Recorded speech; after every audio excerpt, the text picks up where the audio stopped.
Hello. So I need to rebuild my mostly printed CNC machine base, and I'm going to make a model in Blender.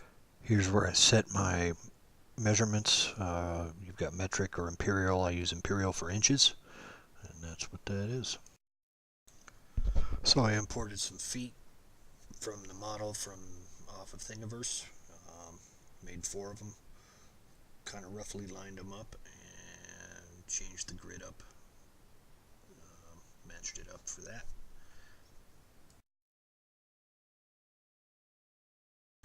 Went out and measured the thickness of my overlayment board, and it's 0.2 inches, so I'm editing that here so it's accurate. Enough of me talking. Here's some music at least, and some captions.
This is a T-bar. I'm not sure if I'm going to add them in, but just making them to throw them in to kind of visualize to see if I want to.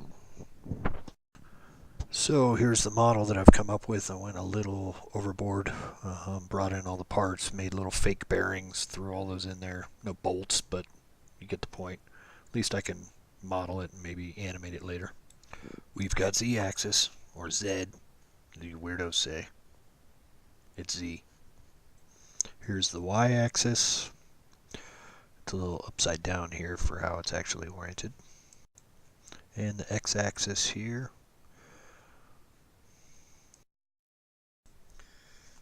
And this board here is about the same size of what I get from the store for a carving, which is a 2 foot by 2 foot piece of MDF that's already pre-cut. Works out pretty good. So make sure that it fits both sides because I like using it. And here's the skeleton of my box. It's made out of 2 Thingiverse things. That's the base of one, and the other one I'm sliding in. We'll see how it comes out. So here's the model, kind of how it's coming along. As you can see, I kind of added this little box in here, which is what I did. I don't know what happened to the videos. But yeah, anyhow, I mixed it all together and made something pretty cool. We'll see how it turns out. Here's the Cura program for the Lulzbot Mini that I've got. I'm going to do the faceplate first. It's actually going right now while I'm talking, and we'll see how it comes. Thanks for watching. I'll throw up some workshop videos and more stuff soon. Thanks.